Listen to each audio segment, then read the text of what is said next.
አሰላሙ አለይኩም ወራህመቱላሂ ወበረካቱ የተወደዳችሁ እንዴት ቆያችሁን? የመስከረም 22 2018 ዓመተ ልደት ሚንበር ኸበር ጀመረ። የዕለቱ ሚንበር ኸበር እየመራው ፋይዛ መሐመድ ከናንተ ከተመልካቾች ጋር ቆያለሁ። እስከ ፍጻሜው አብራችሁን እንድትዘልቁ በአክብሮት እየጋበዝኩ ለዕለቱ ከያዝናቸው ጉዳዮች መካከል አበይቱን አስቀድማለሁ። በኢትዮጵያ ለሚገነባው የማዳበሪያ ፋብሪካና ጎዴ ነዳጅ ማጣሪያ ፋብሪካ መሰረት ተቀመጠ። ተጨማሪ 3350 ተማሪዎች ዝቅተኛውን የማለፊያ ውጤት ማስመዝገብ ችለዋል ሲል የትምህርት ምዘናና ፈተናዎች አገልግሎት ገለጸ። ከዓለም አቀፍ እስራኤል የጋዛን ከበባ ለመስበር ሲጓዙ የነበሩ የግሎባል ሱሙድ መርከቦችን ጉዞ ማሰናከሏን ተጓዦቹ አስታወቁ። የሚሉት የሚንበር ኸበር አበይት ጉዳዮች ናቸው። አብራችሁን እንድትቆዩ በድጋሚ እየጋበዝን ወደ ቀዳሚው ኸበር አልፋለሁ። የማዳበሪያ ፋብሪካና ጎዴ ነዳጅ ማጣሪያ ፋብሪካ መሰረት ተቀመጠ። የኢትዮጵያ ኢንቨስትመንት ሆልዲንግስ ከዳንጎቴ ግሩፕ ጋር በመተባበር የሚገነባው የዩሪያ ማዳበሪያ ፋብሪካ እንዲሁም በጎልደን ኮንኮርድ ግሩፕ የሚገነባው የጎዴ ነዳጅ ማጣሪያ ፋብሪካ መሰረት በዛሬው ዕለት ተቀምጧል። የማዳበሪያ ፋብሪካና ጎዴ ነዳጅ ማጣሪያ ፋብሪካ መሰረት ዛሬ ሐሙስ መስከረም 22 2018 የተቀመጠው ጠቅላይ ሚኒስትር አብይ አህመድ በተገኙበት ነው። በስነ ስርዓቱ ላይ ጠቅላይ ሚኒስትሩና ቀዳማዊ እመቤት ዝናሽ ታያቸውን ጨምሮ ከፍተኛ የመንግስት ባለስልጣናት እንዲሁም የዳንጎቴ ግሩፕ ባለቤት አሊኮ ዳንጎቴና ሌሎችም ተገኝተዋል። ጠቅላይ ሚኒስትሩ ዛሬ ለኢትዮጵያውያን ሁሉ የሚያኮራ ታሪካዊ ሁነት ተፈጽሟል፣ የሁለት አሻጋሪ ፕሮጀክቶች የመሰረት ድንጋይ ያስቀምጠናል ሲሉ በማህበራዊ ገጻቸው ላይ ያስፈራዋል። የጎዴ ነዳጅ ማጣሪያ ከሂላል የነዳጅ ስፍራ ድፍድፍ ነዳጅ በማውጣት በማጣራትና በማጠራቀም በአመት 3.5 ሚሊዮን ቶን የማምረት አቅም አለው ያሉት ጠቅላይ ሚኒስትሩ የማዳበሪያ ፋብሪካው ከካሉብ የጋዝ ስፍራ በማውጣትና 108 ኪሎ ሜትር የማጓጓዝ ቱቦ በመጠቀም በአመት 3 ሚሊዮን ቶን አምርቶ እንደሚያቀርብ ገልጸዋል። በዛሬው ዕለት መሰረት የተጣለለትን የኢትዮጵያ ኢንቨስትመንት ሆልዲንግና ዳንጎቴ ግሩፕ ጋር የማዳበሪያ ማምረቻ ኮምፕሌክስ የድርሻ ስምምነት የተፈራረመው ነሐሴ 22 2017 ነበር። በወቅቱ እንደተገለጸው 2.5 ቢሊዮን ዶላር ኢንቨስትመንት ይፈስበታል የተባለው ሜጋ ፕሮጀክት በአመት እስከ 3 ሚሊዮን ሜትሪክ ቶን ማዳበሪያ ያመርታል ተብሎ ይጠበቃል። ጠቅላይ ሚኒስትሩ ይህን የምርት መጠን ኢትዮጵያ ከዓለም ግንባር ቀደም አምራቾች አንዷ ያደርጋታል ብለዋል።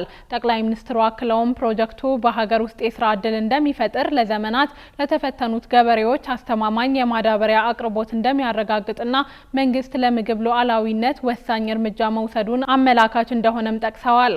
የፋብሪካው ግንባታ ተጠናቆ ስራ የሚጀምረው ከ40 ወራት በኋላ እንደሚሆንም ተገልጿል። የኢትዮጵያ ሲቪል ሰርቪስ ዩኒቨርሲቲ ስያሜውን የኢትዮጵያ ፐብሊክ ሰርቪስ ዩኒቨርሲቲ በሚል መለወጡን አስታወቀ። የኢትዮጵያ ሲቪል ሰርቪስ ዩኒቨርሲቲ ስያሜውን የኢትዮጵያ ፐብሊክ ሰርቪስ ዩኒቨርሲቲ በሚል ለውጥ ማድረጉን ይፋ ያደረጉት የዩኒቨርሲቲው ፕሬዝዳንት ዶክተር ንጉስ ታደለ በሰጡት መግለጫ ነው። ፕሬዝዳንቱ ዛሬ ሐሙስ መስከረም 22 2018 በሰጡት መግለጫ ተቋሙ የህግ ጉዳዮችን ካጠናቀቀ በኋላ በቅርቡ በአዲሱ ስያሜ ብቻ እንደሚወከል አስረድተዋል። ከአሰራር ጋር በተገናኘም ዩኒቨርሲቲው ባለፉት ዓመታት የመንግስት ሰራተኞችን ብቻ ተቀብሎ ሲያስተምር እንደነበር ያስታወሱት ዶክተር ንጉስ ታደሰ በአዲሱ አሰራር የትምህርት ሚኒስቴር መስፈርት የሚያሟሉ የ12ኛ ክፍል ተማሪዎችን እንዲሁም ከግልና ከመንግስት ከፍተኛ ትምህርት ተቋማት ምሩቃንን ተቀብሎ ያስተምራል ብለዋል። ይህ የፕሬዝዳንቱ ንግግር የመጣው የትምህርት ሚኒስቴር መስከረም 12 2018 ባወጣው መግለጫ የኢትዮጵያ ሲቪል ሰርቪስ ዩኒቨርሲቲ ከ2018 የትምህርት ዘመን ጀምሮ በተለያዩ የትምህርት ዘርፎች ተማሪዎችን ስለሚቀበል ተማሪዎች ምርጫቸው ውስጥ ማካተት እንደሚችሉ ከገለጸ በኋላ ነው። አሁን የስያሜ ለውጥ ያደረገው የኢትዮጵያ ሲቪል ሰርቪስ ዩኒቨርሲቲ ሪፎርም ለማድረግ ጥናት እያካሄደ የሚገኝ ተቋም ነው። ትምህርት ሚኒስቴር ያወጣው መረጃ እንደሚያሳየው እያካሄደ የሚገኘው ሪፎርም የጥናት ውጤት ዩኒቨርሲቲው የወደፊት አቅጣጫ ምን መምሰል እንዳለበትና የሚመራበትም የህግ ማዕቀፍ የሚያሳይ ዝርዝር ጉዳዮች ባካተተ መልኩ ቀርቦ ውይይት የተደረገበት ነው። በጥናቱ ውጤት እንደተመላከተውም የዩኒቨርሲቲው የኢትዮጵያ ፐብሊክ ሰርቪስ ዩኒቨርሲቲ በሚል ስያሜ ቀደም ሲል እንደነበር ለትምህርት ሚኒስቴር ተጠሪ በመሆን ይቀጥላል። በዛሬው መግለጫ ተቋሙ በአመራርና አስተዳደር ሀገሪቱ የምትመራበትን ሪፎርም በማመላከት በፋይናንስ፣ በኢኮኖሚክስ፣ በዲጂታላይዜሽንና ፈጠራ መስኮች ላይ በትኩረት እየሰራ እንደሚገኝ ተገልጿል። ዩኒቨርሲቲው ራስ ገዝ ለመሆን ሂደት መጀመሩንም አረጋግጠዋል። ዩኒቨርሲቲው በማህበራዊ ሳይንስና ዴቨሎፕመንት ስቴዲስ፣ ፐብሊክ ሴክተር ቢዝነስና ምጣኔ ሀብት ሀብት እንዲሁም በዲጂታላይዜሽን እና በፐብሊክ ሰርቪስ ኢኖቬሽን በትኩረት እንደሚሰራም ተጠቁሟል። ተጨማሪ 3350 ተማሪዎች ዝቅተኛውን የማለፊያ ውጤት ማስመዝገብ ችለዋል ሲል የትምህርት ምዘናና ፈተናዎች አገልግሎት ገለጸ። የትምህርት ምዘናና ፈተናዎች አገልግሎት በ2017 ትምህርት ዘመን የተሰጠውን ሀገር አቀፍ 12ኛ ክፍል ፈተና ከወሰዱ ተማሪዎች መካከል ቀድሞ ማለፋቸው ከተገለጸው ተጨማሪ 3350 ተማሪዎች ዝቅተኛውን የማለፊያ ውጤት ማስመዝገብ ችለዋል ሲል ያሳወቀው በዛሬው ዕለት ነው። አገልግሎቱ ይህን የገለጸው በፈተናው 49.5 እና በላይ አማካይ ውጤት ያስመዘገቡ ተማሪዎች ውጤታቸው ወደ 50 በመቶ እንዲጠጋጋ የተላለፈው ውሳኔን በተመለከተ በሰጠው ማብራሪያ ነው። በዚህም መሰረት የ2017 ትምህርት ዘመን ላይ 50 ከመቶና በላይ ያመጡ አጠቃላይ ተፈታኞች 52279 ሆነው መመዝገባቸውን አስታውቋል። ይህ በአጠቃላይ በመቶኛ ሲገለጽ ወደ 8.9 በመቶ ሆኖ እንደተመዘገበም አክሏል።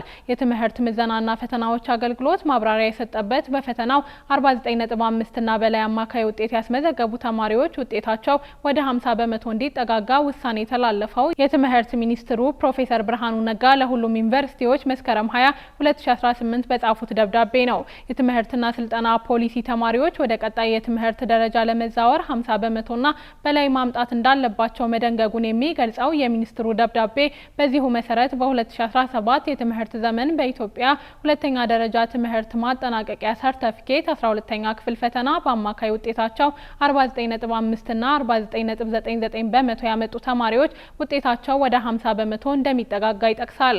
በዚህም 49.5 እና በላይ ውጤት ያስመዘገቡ ተማሪዎች ዝቅተኛውን 50 በመቶ የማለፊያ ነጥብ ያሟሉ ሆኖ የተወሰነ መሆኑ ታውቆ ወደ ከፍተኛ ትምህርት በመግባት መማር እንዲችሉ ተገቢው ሁሉ እንዲፈጸም የሚያሳስብ ነው።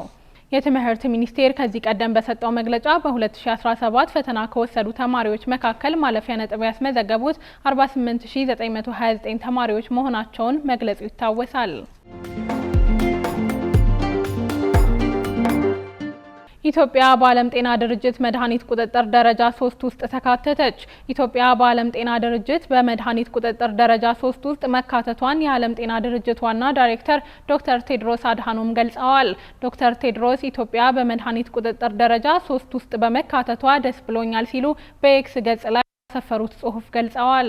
እዚህ ደረጃ ውስጥ በመግባቷ ከአፍሪካ አህጉር ጋና፣ ናይጄሪያ፣ ደቡብ አፍሪካ፣ ታንዛኒያ፣ ዚምባብዌ፣ ሴኔጋልና ሩዋንዳ ጋር መቀላቀሏን ያስታወቁ ዳይሬክተሩ ይህም አፍሪካ የሀገር ውስጥ ምርትን እንዲሁም ደህንነቱና ጥራቱ የተጠበቀ መድኃኒትን ወደ ማሻሻል እየተቃረበች መሆኑን እንደሚያሳይ ገልጸዋል።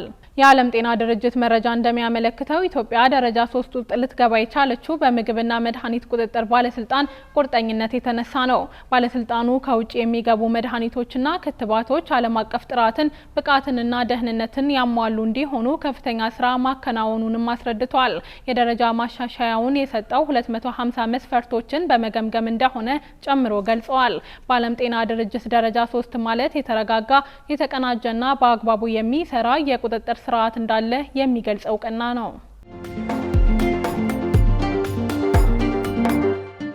የቀድሞ የኢትዮጵያ ብሔራዊ ቡድን ግብ ጠባቂ ሳዳት ጀማል ከዚህ ዓለም በሞት ተለየ።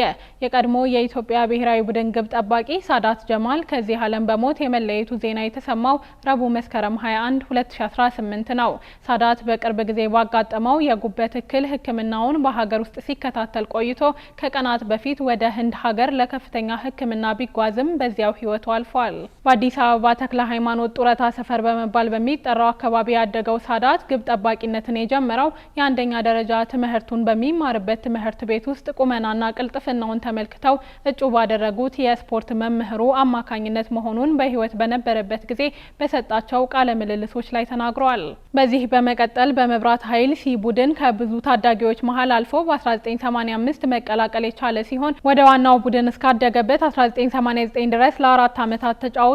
ከዚያም በደብረ ብርሃን ብርድ ልብስ፣ በአዲስ አበባ ፖሊስ፣ ኒያላና ኢትዮጵያ ቡና ተጫውቷል። በኢትዮጵያ ብሔራዊ ቡድን ከ1990 ለታዳጊ ቡድን ከተመረጠበት ጊዜ ጀምሮ በሁሉም የእድሜ እርከን ሀገሩን ያገለገለ ሳዳት በ1997 በኢትዮጵያ አስተናጋጅነት በተካሄደውና ብሔራዊ ቡድኑ ዋንጫውን ባስቀረው የሴካፋ ዋንጫ ድል ውስጥ የቡድኑ አባል ነበር።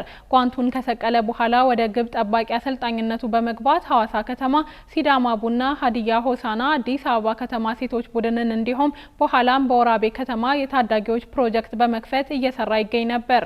የሳዳት ጀማል አስክሬን ዛሬ ማለዳ ወደ ኢትዮጵያ እንዲጓጓዝ ተደርጎ ረፋድ ላይ በአዲስ አበባ ስቴዲየም ከተካሄደው የሽኝት መርሃ ግብር በኋላ ስርዓተ ቀብሩ በአዲስ አበባ ተፈጽሟል። ኢና ሊላሂ ወኢና ኢለይሂ ራጂዑን። ሚንበር ቲቪ በሳዳት ጀማል ህልፈት የተሰማውን ሀዘን እየገለጸ ለቤተሰቦቹ አላሁ ሱብሃነሁ ወተዓላ ሰብር እንዲሰጥ ይመኛል። እነሆ 5 ዓመታትን በሁለንተናዊ ከፍታና በሚዛናዊ እይታ ተወዳጅነትን ባተረፍንበትና ተቀባይነትን ባገኘንባቸው ፕሮግራሞቻችን ወደ እናንተ ውድ ተመልካቾቻችን መድረስ የቻልንበት ጣቢያችን ሚንበር ቴሌቪዥን 5 ዓመታትን አየር ላይ ዘልቋል። ይህ ለኛ ታላቅ ጉዞ ነውና ውድ ሚንበር ቤተሰቦች እንኳን ደስ አላችሁ፣ እንኳን ደስ አለን። ታዲያ 5ኛ ዓመታችንን ምክንያት በማድረግ ቅዳሜ መስከረም 24 ምሽት ከ4 ሰዓት ጀምሮ ከናንተ ውድ ተመልካቾቻችን ጋር በተለያዩ የሶሻል ሚዲያ አማራጮች በዩቲዩብ፣ በቲክታክ፣ በፌስቡክ እና በሌሎች አማራጮች ሁሉ የምትወዷቸውን የፕሮግራም አዘጋጆች አጣምረን ከተለያዩ ስጦታዎችና ሽልማቶች ጋር በቀጥታ ስርጭት እንገናኛለን። ቅዳሜ ምሽት 4 ሰዓት በቀጥታ ስርጭት ሚንበር ቤት አይቀርም። በሚዛናዊ እይታ ዳግም ወደ ከፍታ።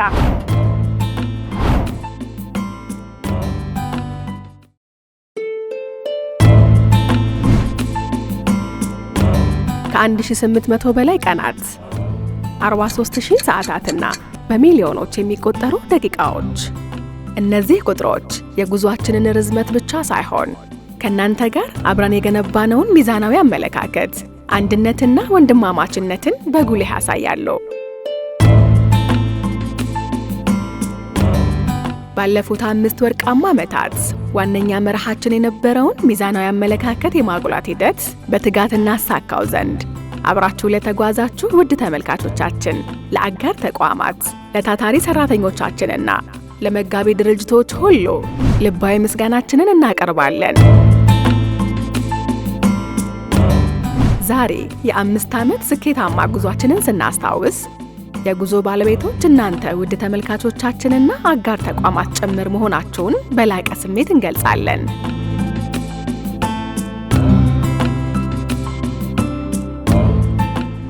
ትላንት በጋራ ጀምረነው በነበረው ጉዞ ደማቅና የማይዘነጋ ሚና ያላችሁን የተቋማችንን ታታሪ ሰራተኞችና ተባባሪ ተቋማት እጅግ አድርገን እናመሰግናለን። በሚዛናዊ እይታ ዳግም ወደ ከፍታ።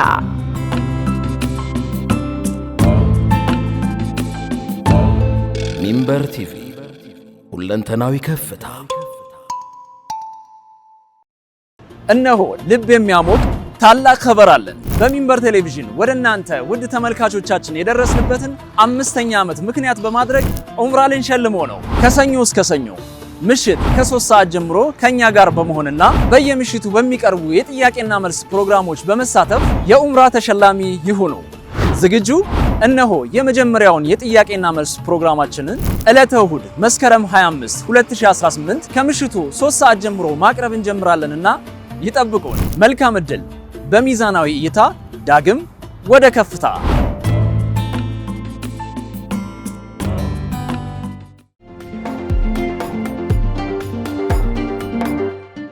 የተወደዳችሁ አሁንም እየተከታተላችሁ የምትገኙት ሚንበር ኸበርን ነው።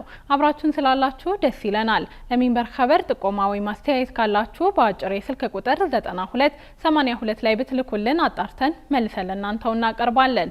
የሚቀናችሁ ማህበራዊ ሚዲያ ከሆነ በሁሉም አማራጮች @ሚንበር ቲቪ ብላችሁ ብትፈልጉን ታገኙናላችሁ።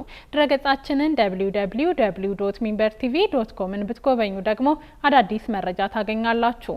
አሁን ደግሞ የዕለቱን አብይ ጉዳይ እናስታውሳችሁና እንመለስ። በኢትዮጵያ ለሚገነባው የማዳበሪያ ፋብሪካና ጎዴ ነዳጅ ማጣሪያ ፋብሪካ መሰረት ተቀመጠ። ከቆይታ በኋላ እስራኤል የጋዛን ከበባ ለመስበር ሲጓዙ የነበሩ የግሎባል ስሙድ መርከቦችን ጉዞ ማሰናከሏን ተጓዦቹ ገልጸዋል። እንመለስበታለን። ይጠብቁን። የሮሂንጃ ሙስሊሞች በሚያንማር የሚፈጸመውን ግድያ ለማስቆም የተባበሩት መንግስታት ድርጅት ድጋፍ እንዲሰጣቸው ተማጽኖ አቀረቡ። የሮሂንጃ ሙስሊሞች በሚያንማር እየተካሄደ የቀጠለውን የጅምላ ግድያ ለማስቀረትና በስደት ላይ ያሉ ዜጎች መደበኛ ኑሮ እንዲመሩ ለዓለም አቀፉ ማህበረሰብ የእርዳታ ጥሪ ያቀረቡት በተባበሩት መንግስታት ድርጅት ስብሰባ ላይ ነው። ይህን በተባበሩት መንግስታት ድርጅት 193 አባል ሀገራት በሚኒስትሮችና አምባሳደሮች ፊት ለፊት በጠቅላላ ጉባኤ አዳራሽ የተናገሩት የሮሂንጃ የሴቶች ኔትወርክ መስራች ዋይ ኑ ናቸው። መስራቿ በንግግራቸው ሮሂንጃዎችና ሌሎች የማያንማር አናሳዎች ለበርካታ አስርት ዓመታት በስደት ጭቆናና አመጽ ሲሰቃዩ ቆይተዋል ያሉ ሲሆን በደረሰው ጥቃት የዘር ማጥፋት ሰለባ መሆናቸው ለተረጋገጠባቸው ውሳኔዎች ምንም አይነት ምላሽ አላገኘም ብለዋል። ዋይ ኑ ይህ ውደት ዛሬ ማብቃት አለበት ሲሉ ጥሪ አቅርበዋል። በአብዛኛው የቡዲዝም እምነት ተከታዮች የሚኖርባት የሚያንማር የሮሂንጃ ሙስሊሞች አናሳ ናቸው። የሮሂንጃ ሙስሊሞች እንደ አውሮፓውያኖች አቆጣጠር ከ1982 ወዲህ ሁሉም ለማለት በሚያስችል መልኩ ዜግነታቸውን መነፈጋቸውን የቲአርቲ ዘገባ ያመለክታል። እንደ አውሮፓውያኖቹ አቆጣጠር በነሐሴ 2017 የሮሂንጃ ታጣቂ ቡድንና ከሚያንማር የጸጥታ ኃይሎች ጋር በመጣመር ባደረሰው ጥቃት ቢያንስ 740 ሺህ ሮሂንጋዎች ወደ ባንግላዴሽ እንዲሰደዱ ተገደዋል። በወቅቱ ወታደሮቹ በጅምላ አስገድዶ መድፈር፣ ግድያና መንደሮችን ማቃጠል ወንጀል የተከሰሱ ሲሆን ድርጊታቸው በተባበሩት መንግስታትን ጨምሮ በዓለም አቀፉ ማህበረሰብ የዘር ማጥፋት ወንጀል ተብሎ የተፈረጀ ነው። እስራኤል የጋዛን ከበባ ለመስበር ሲጓዙ የነበሩ የግሎባል ሱሙድ መርከቦችን ጉዞ ማሰናከሏን ተጓዦቹ አስታወቁ። አህመድ አብዱራህማን ያዘጋጀውን ዝርዝር ከድር ከማል ያቀርበዋል። እስራኤል የጋዛን ከበባ ለመስበር ሲጓዙ የነበሩ የግሎባል ሱሙድ መርከቦችን ጉዞ ማሰናከሏን ተጓዦቹ አስታወቁ። እስራኤል ግሎባል ሱሙድ በመባል የሚጠራውን የጋዛን ከበባ ለመስበር ሲጓዙ የነበሩ የመርከበኞች ቡድን ጉዞ ከረቡዕ እኩለ ሌሊት አንስቶ ማሰናከሏን አስታውቀዋል። ቡድኑ ባወጣው መረጃ መሰረት መርከቦቹ በእስራኤል ከበባ ውስጥ በምትገኘው ጋዛ ቅርብ ርቀት ላይ አደገኛ የሚባለውን ዞን ውስጥ ገብተዋል። ተጓዥ ቡድኑ የእስራኤል የማደናቀፍ ድርጊት በቀዳሚነት የተፈጸመው በ3 መርከቦች ላይ መሆኑን ገልጸዋል። ዛሬ አመሻሽ ድረስ ከቡድኑ መርከቦች ውስጥ ከ3ቱ በስተቀር ሁሉም ጉዞአቸው መሰናከሉን ቡድኑ ይፋ አድርጓል። በዚህም የቀጥታ ስርጭትን ጨምሮ መገናኛ ዘዴዎች መቋረጣቸውን የገለጸው ቡድኑ የተሳፋሪዎቹ እና የቡድኑ ሁኔታም አልታወቀም ብለዋል። ድርጊቱንም ባልታጠቁ የሰብአዊ እርዳታ ሰጪዎች ላይ የተፈጸመ ሕገወጥ ጥቃት ነው ብሎታል። የእስራኤል ማደናቀፍ ከተሰማ በኋላ ከተጓዦች መሃል ስዊድናዊቷ አክቲቪስት ግሬታ ተንበርግን ጨምሮ የበርካታ ሀገሮች ዜጎች በእስራኤል ወታደሮች ቁጥጥር ስር መውደቃቸው ተነግረዋል። በተጨማሪም 25 የስፔን፣ 9 የቱርክ፣ 7 ብራዚላውያን፣ 4 የፈረንሳይ፣ 3 የጀርመን፣ 5 የዩናይትድ ኪንግደም ዜጎች በወታደሮቹ እጅ መውደቃቸውን ሚድልስት አይ ዘግበዋል። የመርከቦቹ ጉዞ በእስራኤል ጦር መደናቀፉን ተከትሎ በርካታ ሀገሮች ድርጊቱን በማውገዝ መግለጫ አውጥተዋል። ከነዚህ መካከል ከአፍሪካ አህጉር የደቡብ አፍሪካው ፕሬዝዳንት ሲሪል ራማፎሳ የእስራኤልን ጥቃት በማውገዝ የተያዙት የሀገሪቱ ዜጎች በአስቸኳይ እንዲለቀቁ ጠይቀዋል። ከእርሱ በተጨማሪ ቢያንስ 6 ደቡብ አፍሪካውያን በግሎባል ሱሙድ መርከቦች ላይ ተሳፍረው ነበር ተብለዋል። በተመሳሳይ የማሌዥያ ጠቅላይ ሚኒስትር አንዋር ኢብራሂም 23 የሀገሪቱ ዜጎች በመርከቦቹ ውስጥ መሳፈራቸውን በመጥቀስ አሜሪካን ጨምሮ ዓለም አቀፍ ጫና እንዲደረግ ጥሪ አቅርበዋል። ዩናይትድ ኪንግደምም እንዲሁ ዜጎቿ ወደ ጋዛ ከሚጓዙት መርከበኞች መካከል በመሆናቸው በጣም አሳስቦኛል ብላለች። በተመሳሳይ የስፔን ምክትል ጠቅላይ ሚኒስትር ዮላንዳ ዲያዝ እስራኤል በጋዛ የእርዳታ መርከብ ላይ ያደረገችውን ጥቃት የዓለም አቀፍ ሕግን የሚጻረር ወንጀል ነው በማለት አውግዘው የታሰሩትን ሰዎች በአስቸኳይ እንዲፈቱ ጠይቀዋል። ዲያዝ የአውሮፓ ህብረት ከእስራኤል ጋር ያለውን ግንኙነት አሁኑኑ ማቋረጥ አለበት ሲሉ ጥሪ አቅርበዋል። የሀገሪቱ የውጭ ጉዳይ ሚኒስቴር ረቡዕ ምሽት ላይ ባወጣው መግለጫ የሱሙድ መርከቦች ሰላማዊ እና ሰብአዊ የሲቪል ማህበረሰብ ተነሳሽነት እንደሆኑ በመጥቀስ በመርከቧ ላይ ያሉ የስፔን ዜጎች አካላዊ ደህንነት እና መብቶች እንዲከበሩ ጠይቀዋል። የላቲን አሜሪካዋ ሀገር ብራዚልም የእስራኤልን ድርጊት አውግዛለች። የሀገሪቱ የውጭ ጉዳይ ሚኒስቴር ባወጣው መግለጫ የእስራኤል መንግስት የሰላማዊ ሰልፈኞችን መብት የሚጥስና አካላዊ ደህንነታቸውን አደጋ ላይ የሚጥል ወታደራዊ እርምጃ መውሰዱን አሳዛኝ ነው ብለዋል። አክሎም በእስር ላይ ያሉትን ሰዎች ደህንነት የማስጠበቅ ኃላፊነት አሁን በእስራኤል ላይ መውደቁንም ገልጸዋል። ፓኪስታን እና ቱርክም ድርጊቱን ከኮነኑ ሀገሮች ውስጥ ይጠቀሳሉ። ፓኪስታን ድርጊቱን በመኮነን ጥቃቱን አሳፋሪ ነው ብላለች። ጠቅላይ ሚኒስትር ሻህባዝ ሸሪፍ የመርከቦቹ ተሳፋሪዎች ብቸኛ ጥፋት ለችግር ለተጋለጠው የፍልስጤም ሕዝብ እርዳታ ማድረሳቸው ነው ብለዋል። የቱርክ የውጭ ጉዳይ ሚኒስቴር የባህር ኃይል ጥቃቱን የሽብር ድርጊት ነው በማለት አውግዞታል። ከጥቃቱ በኋላ በበርካታ የጣሊያን ከተሞች የተቃውሞ ሰልፎች ተጠርተዋል። በደቡባዊው የኔፕልስ ከተማ ሰልፈኞች ወደ ዋናው የባቡር ጣቢያ በመግባት የባቡር ትራፊክን እንዲቋረጥ ማድረጋቸውን አልጀዚራ ዘግቧል። ይህ በእንዲህ እንዳለ የጣሊያን የሰራተኛ ማህበራት በመርከቦቹ ላይ የተፈጸመውን የማደናቀፍ ድርጊት በመቃወም የሥራ ማቆም አድማ እንዲደረግ ጥሪ አቅርበዋል።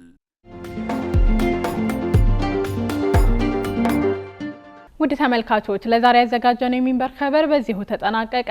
ፋይዛ መሐመድ አብሬያችሁ ቆየሁ። ወሰላሙ አለይኩም ወራህመቱላሂ ወበረካቱ።